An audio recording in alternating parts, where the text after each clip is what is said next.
Hello दोस्तों, कैसे हैं आप सभी। आई होप आप सभी बहुत अच्छे होंगे। तो आज इस वीडियो में हम बात करने वाले हैं कि कितने नंबर ऑफ़ स्टूडेंट्स ऐसे होंगे जो कि इस बार क्वालिफ़ाई करेंगे सीबीटी 1, उनका नंबर कितना होगा।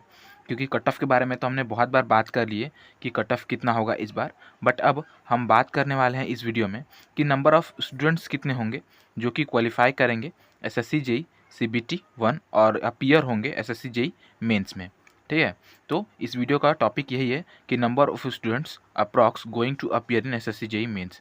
अगर हम बात करें 2023 की, यानी कि पिछले साल की, क्योंकि ऑब्वियसली इससे ज़्यादा पहले हम पीछे नहीं जाएंगे, क्योंकि इससे ज़्यादा पहले अगर आप पीछे जाएंगे तो उस समय जो है कन्वेंशनल एग्ज़ाम्स होते थे, तो उस समय जो है रेशियो अलग रखते थे हम लोग। बट अब क्योंकि सीबीटी 1 हो गया है तो ये जो रेशियो है वो काफ़ी बढ़ गया है।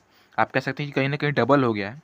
और अगर बात करें हम पिछले साल की, तो पिछले साल आप देख सकते हैं कि जो नंबर ऑफ़ टोटल वैकेंसीज़ थी वो थी 1324। ठीक है, वो 1324 थी। और इनको अगर आप चाहें तो बाइफरकेट कर सकते हैं, जिसमें से 1095 यानी कि लगभग 1100 जो वैकेंसीज़ थी वो सिविल इंजीनियरिंग के लिए थी, और 229 जो वैकेंसीज़ थी वो थी इलेक्ट्रिकल और मैकेनिकल के लिए। तो ये दोनों मिलाकर आपकी 1324 वैकेंसीज़ हो रही थी। ठीक है। अब आप बात करें अगर number of students qualified in CBT 1, तो उस समय अगर आप देखें तो जो सिविल इंजीनियरिंग ब्रांच के जो बच्चे थे उनमें अगर आप बात करें तो करीब 10,154 बच्चे क्वालिफाई किए थे सीबीटी 1 को और अपीयर हुए थे सीबीटी 2 के लिए। ठीक है। और वहीं अगर हम बात करें इलेक्ट्रिकल और मैकेनिकल के लिए तो करीब करीब 2,073 बच्चे जो है क्वालिफाई किए थे और अपीयर हुए थे मेंस के एग्ज़ाम के लिए। ओवरऑल अगर आप देखें तो कहीं न कहीं आपको एक बहुत बड़ा नंबर देखने को मिलता है, 12,227, जो कि लगभग अगर आप देखें तो करीब-करीब 10 गुना है, करीब-करीब 10 गुना है। थोड़ा-सा आगे-पीछे, बट हाँ 10 गुना है। अब आप देखिए, एक चीज़ मैं आपको बता दूँ बहुत क्लियरली कि ये जो वैकेंसीज़ है ना, इस बार की वैकेंसीज़ अगर आप बात करें तो इस बार की वैकेंसीज़ जो है कुछ 1765 वैकेंसीज़ हैं। बट जो पिछली बार की जो वैकेंसीज़ थी, जो इनका नंबर तो ऑब्वियसली आपको देखने में कम लग रहा हो कि हाँ बस 1324 है और इस बार 1765 है। बट इनमें जो है बहुत एक वास्ट डिफरेंस है। जो 1324 वैकेंसीज़ हैं, इनमें जो अपॉर्चुनिटी थी सिविल इंजीनियरिंग ब्रांचेज़ के लिए वो बहुत अच्छी थी, क्योंकि उस समय जो है क्या कहते हैं, सीपीडब्ल्यूडी, सीडब्ल्यूसी, जो अच्छे डिपार्टमेंट्स थे उनमें काफ़ी अच्छी वैकेंसीज़ थी। और इस बार अगर हम बात करें तो इस बार जो है सीडब्ल्यूसी या फिर सीपीडब्ल्यूडी में बहुत कम वैकेंसीज़ हैं। और आप बात करें अगर एमईएस या बीआरओ की, जिनमें कि कहीं न कहीं जो है एक ये किया जाता है, मतलब डिप्लोमा होल्डर्स एलिजिबल लगभग ना के बराबर होते हैं, क्योंकि ऑब्वियसली एक्सपीरियंस किसी के पास होता नहीं। अगर एक्सपीरियंस हो तो वो आदमी प्रिपरेशन नहीं कर पाता, और अगर बाय चांस किसी के पास होता है तो वो बहुत रेयर केस होता है। और वैसे भी अगर आप बात करें इंडिया में तो आपको पता ही होगा कि सिविल इंजीनियरिंग के एक्सपीरियंस का कितना महत्व है। कहीं भी कभी भी बन जाता है किसी भी तरह से, और उसका कोई ये नहीं है, बनवाने के लिए कोई भी बनवा सकता है। बट मैं किसी को सजेस्ट नहीं करूँगा ऐसा करने के लिए। और कहीं न कहीं ये गलत बात है कि वो लोग जो है डिस्क्रिमिनेट कर रहे हैं स्टूडेंट्स को। अगर CPWD as a fresher students को ले सकता है तो एमईएस और बीआरओ क्यों नहीं, वो भी ले सकते हैं। और एसबी एट द एंड उनको ट्रेनिंग देना ही पड़ता है। हुँ। और तो ये चीज़ थी कि इस बार जो है ये जो 1765 नंबर है, इनमें एमईएस और बीआरओ का काफ़ी एक बड़ा योगदान है। आप कह सकते हैं कि बहुत बड़ा जो है वैकेंसी सिर्फ उनके तरफ से आ रही हैं, जिनमें जो है नंबर ऑफ़ डिप्लोमा होल्डर्स जो हैं वो नहीं जा सकते या फिर बहुत कम जाएँगे। ठीक है? तो इस बार जो अपॉर्च्युनिटी है वो कहीं न कहीं कम है डिप्लोमा होल्डर्स के लिए। बीटेक होल्डर्स के लिए तो ऑब्वियसली उतना है ही, बीटेक होल्डर्स की कोई बात ही नहीं है। ठीक है? तो रेशियो की अगर हम बात करें तो जो रेशियो था सिविल इंजीनियरिंग का वो था 9.5, पिछली बार जो बच्चे सिलेक्ट हुए थे सीबीटी 2 के लिए, उनके लिए। और इलेक्ट्रिकल और मैकेनिकल की बात करें तो 9.1। ठीक है, 9.5 और 9.1। ठीक है। अब अगर हम बात करें इस बार, जैसा मैंने आपको बताया कि टोटल वैकेंसीज कितनी है, 1765 है। इन 1765 वैकेंसीज में 1264 वैकेंसीज किसकी है, सिविल इंजीनियरिंग की है, और 501 वैकेंसी जो है वो इलेक्ट्रिकल और मैकेनिकल की है। तो इसी रेशियो से अगर हम बात करें कि नंबर ऑफ़ स्टूडेंट्स कितने होंगे सिविल में, तो इस बार जो है करीब-करीब 12,000 बच्चे जो है क्वालिफ़ाई करेंगे।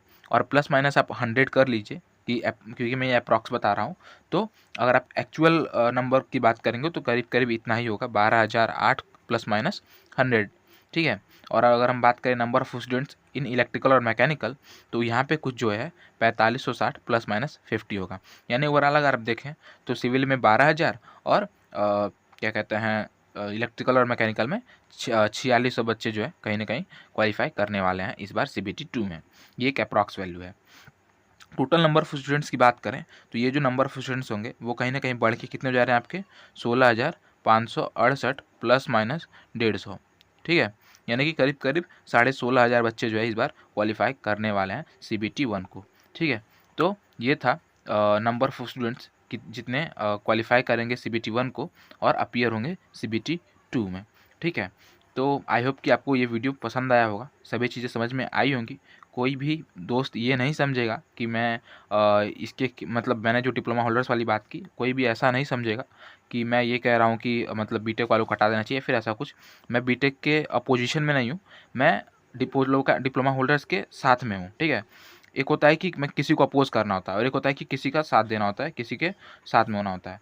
तो मैं डिप्लोमा होल्डर्स के साथ में हूँ, बीटेक के अपोजिशन में नहीं हूँ। ठीक है, यहाँ पे जो है ये चीज़ आप क्लियर कर लेंगे। किसी भी तरह का जो है यहाँ पे ये ना हो कि आप लोग को लगे कि नहीं मैं बीटेक होल्डर्स के लिए कह रहा हूँ। बीटेक होल्डर्स तो ऑलरेडी एलिजिबल हैं, ठीक है, उनके लिए होना भी चाहिए। एंड डिप्लोमा होल्डर्स को भी एलिजिबल करना चाहिए, क्योंकि एट द एंड जो है ये जो पोस्ट होती है जेई की, उसकी जो बेसिक एलिजिबिलिटी होती है वो डिप्लोमा होल्डर होती है, डिप्लोमा होती है। तो उन्हें मतलब उनके लिए भी जो है एक प्रॉपर अपॉर्चुनिटी क्रिएट करनी चाहिए, क्योंकि एट द एंड अगर आप बात करें एक्सपोजर की, तो कहीं ना कहीं जो है जो ग्रेजुएट्स होते हैं, ठीक है, जो ग्रेजुएट्स होते हैं, अगर हम बात करें बीटेक होल्डर्स की, क्योंकि यहाँ पे ऑब्वियसली हम लोग बीटेक की बात कर रहे हैं, तो बीटेक होल्डर्स के लिए कहीं ना कहीं बहुत ज़्यादा रास्ते खुले होते हैं। चाहे तो वो जेई में भी जा सकते हैं, बहुत जगहों पे जेई के लिए वो भी एलिजिबल होते हैं, है ना। कुछ जगह नहीं होते हैं, वहाँ पे मैं उनके साथ हूँ, उन्हें वहाँ पे भी एलिजिबल करना चाहिए। और उसके बाद अगर हम बात करें तो जेई में तो जा ही सकते हैं, साथ ही साथ ए की वैकेंसीज आती है, स्टेट ए में भी वो जा सकते हैं। इसके साथ साथ गेट के एग्ज़ाम के थ्रू वो अलग अलग PSUs में जा सकते हैं। इसके साथ ही साथ अगर हम बात करें तो बीटेक होल्डर्स को कहीं ना कहीं जो है वो नॉन टेक वाले जो पोर्शन है, बैंकिंग वाला पोर्शन है, फिर नॉन टेक वाला पोर्शन, वहाँ पे भी काफ़ी अच्छा उन्हें एक्सपोजर मिल जाता है, क्योंकि ऑब्वियसली ग्रेजुएशन है तो ग्रेजुएट्स को वहाँ पे एलिजिबल कर लेते हैं। वहाँ पे सिर्फ और सिर्फ ग्रेजुएशन मांगा जाता है, कि वहाँ पे किसी भी तरह का स्ट्रीम नहीं बताया जाता है। तो बैंकिंग और CGL में भी बहुत बच्चे जो हैं वो जाते हैं। ठीक है, और कुछ ग्रेजुएट्स जो होते हैं उनको अगर प्राइवेट की बात करें तो प्राइवेट सेक्टर में भी काफ़ी अच्छा कहीं ना कहीं एक्सपोजर मिल जाता है। इसके साथ साथ अगर आप बात करें ESC का एग्ज़ाम है ही, ठीक है, ESC में भी वो अपीयर हो सकते हैं, और भी बहुत सारे ऐसे एग्ज़ाम्स हैं जहाँ पे वो अपीयर हो सकते हैं, जहाँ पे उन्हें अपॉर्चुनिटी मिलती है। बट अगर हम बात करें एक डिप्लोमा होल्डर के लिए, तो डिप्लोमा होल्डर के लिए जो एक सिंपल सा अपॉर्चुनिटी है वो सिर्फ और सिर्फ यही है कि आइदर वो प्राइवेट सेक्टर में जा सकता है, और अगर गवर्नमेंट सेक्टर की बात करें तो जो जेई की वैकेंसीज निकलती हैं वो ही है बस। और जेई की वैकेंसीज में भी कौन सी है, तो SSC जेई में आप देख ही रहे हैं कि कहीं ना कहीं जो है डिस्क्रिमिनेट कर दिया जा रहा है, और स्टेट जेई की वैकेंसीज इतनी अच्छी से निकलती नहीं हैं, 4 साल 5 साल में एक बार निकलती हैं, उनमें भी धांधली हो जाता है। तो कोई बात ही नहीं करना उसके बारे में, और कुछ स्टेट्स में अच्छी तरह से कराया भी जाता है, तो कहीं ना कहीं जो है अदर स्टेट्स को ख़त्म मतलब कहीं ना कहीं इनएलिजिबल करने की कोशिश की जाती है। अगर एलिजिबल किया भी जाता है तो वहाँ पे जो है मतलब डिफरेंट टाइप्स के क्राइटेरियाज रखे जाते हैं। तो सिर्फ SSC जेई होता है और स्टेट जेई वैकेंसीज होती हैं, और कुछ अगर यहाँ वहाँ PSUs में जेई की वैकेंसीज निकलती हैं तो वो होती हैं, अदरवाइज़ और कहीं नहीं होती हैं। ठीक है, तो एक डिप्लोमा होल्डर के लिए अपॉर्चुनिटी की नंबर ऑफ अपॉर्चुनिटीज़ कहीं ना कहीं कम होती है, तो उनके साथ भी होना चाहिए हमें, और उन्हें भी सपोर्ट करना चाहिए, सो डैट कि उन्हें भी एक प्रॉपर अपॉर्चुनिटी मिल सके। तो आई होप कि आपको वीडियो समझ में आया होगा, पसंद आया होगा। वीडियो समझ में आया हो, अच्छा लगा हो तो वीडियो को ज़रूर से लाइक करें, और चैनल को सब्सक्राइब कर लें अगर अभी तक आपने चैनल को सब्सक्राइब नहीं किया। और ये था आज की वीडियो में। Keep watching, keep learning, thank you.